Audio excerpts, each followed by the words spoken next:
podemos deixar passar este momento de tão grande anseio que nós estamos vivendo na nossa sociedade. Haja visto os recentes acontecimentos, né, da última semana, com relação à professora Thais, lá na escola João Desorze, onde foi de maneira brutal, covarde, atacada, né, enquanto ministrava aula, enquanto trabalhava, né, desempenhando a sua função. E diante de tantos alunos que lá estavam também acompanhando a ministração da aula da professora e toda a comunidade escolar que se cerca ali nas demais salas de aula, nós não podemos deixar passar este momento sem dar uma resposta enquanto parlamento caxiense. E eu acredito que a resposta mais imediata que nós podemos ter é justamente provocar esse debate também no nível federal. Observem que eu digo também, e não somente no nível federal. Nós temos um debate a ser feito aqui, já temos sido incisivos com relação ao chamamento dos guardas municipais, com relação à valorização dos profissionais da educação. Temos falado, semana passada eu comentei também, e isso pode partir inclusive do Executivo, um projeto de lei para colocação, adequação de detectores de metais nas escolas de ensino fundamental, pelo menos aqui da nossa cidade, que é a competência em primeira instância do município. Mas nós também precisamos fazer esse debate de cunho legal, né, no aspecto do Código Penal, Código de Processo Penal também e Constituição Federal, para uma alteração regimental da lei maior do nosso país. E, obviamente, existe esse projeto aqui que ele parte justamente de pesquisas que apontam o interesse público, o interesse da sociedade brasileira em que essas leis sejam mexidas. Por exemplo, nós temos aqui um dado recente do Instituto de Pesquisas que aponta que a população brasileira, ela, em sua maioria, mais de 80% da população brasileira é favorável a essa redução da maioridade penal de 18 para 16 anos. A cada 3 brasileiros, 2 são favoráveis. E um outro instituto também apontou pelo menos 64% de pessoas que são favoráveis a esta redução de maioridade. Em um segundo momento, também o que reforça esta PEC, este projeto de emenda à Constituição, presidente, é o fato de que o jovem com 16 anos de idade ele já pode votar e decidir o futuro do país.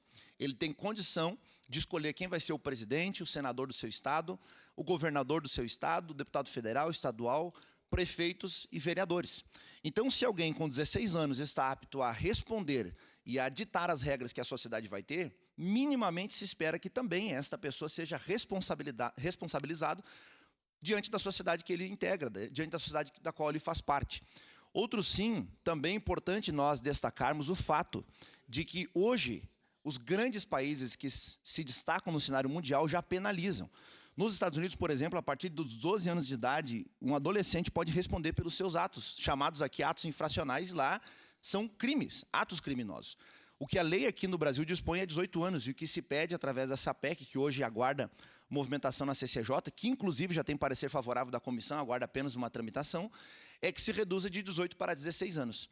E também isso abre um precedente, inclusive, para nós pensarmos, e obviamente isso não é o propósito da moção, mas pensarmos, inclusive, na licença para dirigir, haja vista que vai haver uma alteração na responsabilidade penal. Então, com 16 anos também, o jovem já poderia retirar a sua CNH, Carteira Nacional de Habilitação, e poder fazer uso também deste direito. Por essas e outras razões, presidente, nós propomos esta moção, né, que tem o intuito justamente de retirar esse romantismo que existe do crime, esta bandidolatria que existe, e também já antecipa aqui os argumentos no que diz respeito à vulnerabilidade social.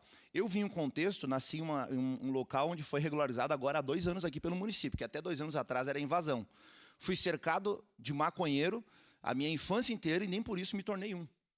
A minha vida toda estudei em escola pública do município, do estado, e frequentei a universidade e nem por isso me tornei alguém que usou drogas, alguém que foi para o alcoolismo, alguém que teve que foi para essa condição, porque existe vulnerabilidade social, existe, mas existe também o fator de escolha.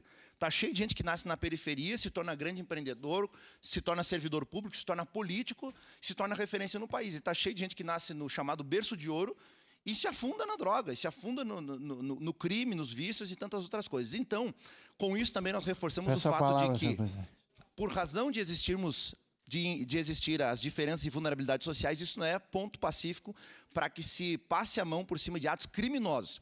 Não adianta nós aqui protestarmos, dizemos que nós somos a favor da educação, que nós somos a favor da segurança, que a gente quer mais segurança, sem mexer no Código Penal.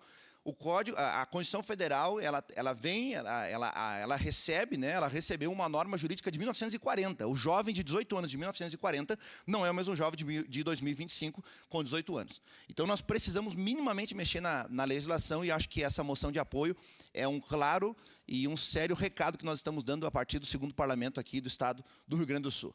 Alguém pediu a palavra, eu acho, uma parte? Não? Era isso, senhor presidente. Muito obrigado. Obrigado. Com a palavra, vereador Sandro Fantin.